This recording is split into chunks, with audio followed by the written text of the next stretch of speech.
नमस्कार दोस्तों, मेरी कहानी का नाम है दो परिवार दो रास्ते।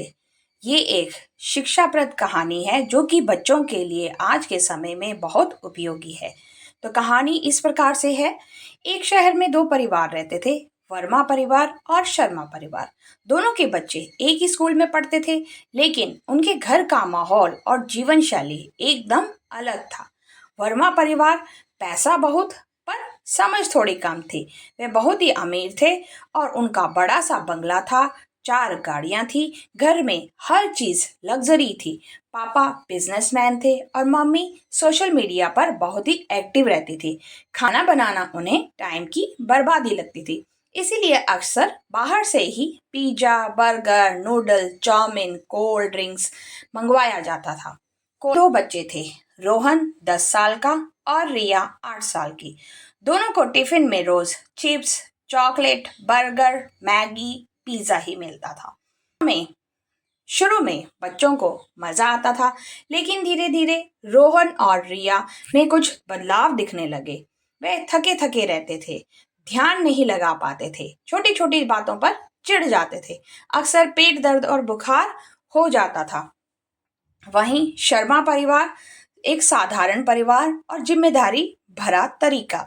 तो शर्मा परिवार एक मध्यम वर्गीय लेकिन पढ़ा लिखा और समझदार परिवार था। पापा एक स्कूल में टीचर थे, मम्मी घर में बच्चों का और पूरे खान पान का ध्यान रखती थी। उनके दो बच्चे थे, अर्जुन 10 साल का, आन्या 7 साल की। शर्मा परिवार के घर हर रोज ताजा और पौष्टिक खाना बनता, जैसे रोटी, सब्जी, दाल, सलाद, फल और कभी कभी मम्मी हाथ के बने लड्डू भी देती। शर्मा परिवार के बच्चे रोज सुबह योग करते, स्कूल समय पर जाते और पढ़ाई और खेलकूद दोनों में ही आगे रहते।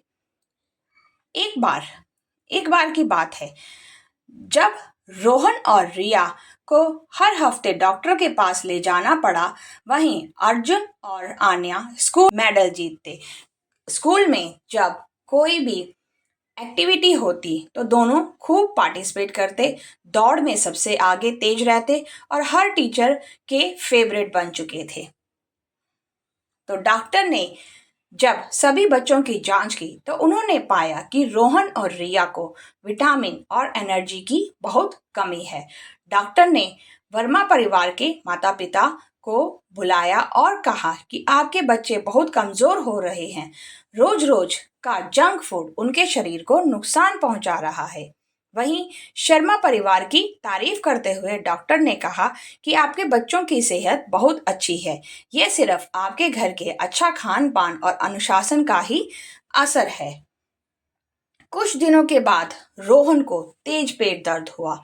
अस्पताल में डॉक्टर ने बताया कि यह फूड पॉइजनिंग है। जंक फूड के कारण यह फूड पॉइजनिंग हुआ है। वर्मा जी और उनकी पत्नी को पहली बार अपनी गलती का एहसास हुआ। वर्मा जी ने शर्मा जी से कहा, हमने समझा कि पैसा तो सब कुछ है और यही असली दौलत है। अब वर्मा परिवार ने अपनी आदतों को बदलना शुरू किया। मम्मी ने किचन में समय देना शुरू किया। रोहन और रिया ने भी मम्मी के साथ सलाद बनाना शुरू किया, दाल पकाना सीखा। अब उनके टिफिन में फल, सब्जियां और हल्का खाना आने लगा। दोनों बच्चों ने स्कूल में मिलकर एक छोटा ऑर्गेनिक गार्डन बनाना शुरू किया। अब शर्मा जी की पत्नी और वर्मा जी की पत्नी भी दोनों में अच्छी दोस्ती हो गई। दोनों एक दूसरे के साथ अपनी रेसिपीज शेयर करने लगी। तो इस कहानी से हमें यह सीख मिलती है कि आज रोहन, रिया, अर्जुन, आन्या सब साथ खेलते हैं, पढ़ते हैं और मिलकर सेहतमंद रहने की कोशिश करते हैं। सो बच्चों, हमें ये याद रखना चाहिए कि जंक फूड स्वाद में अच्छा हो सकता है, लेकिन रोज खाने से इससे शरीर बीमार हो जाता है।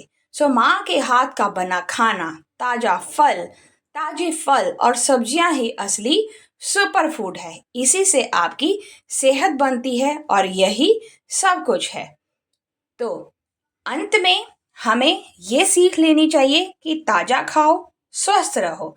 जंक फूड कभी कभी, हर दिन नहीं। और माँ बाप की बात मानो और हेल्दी बनो और हीरो बनो। धन्यवाद।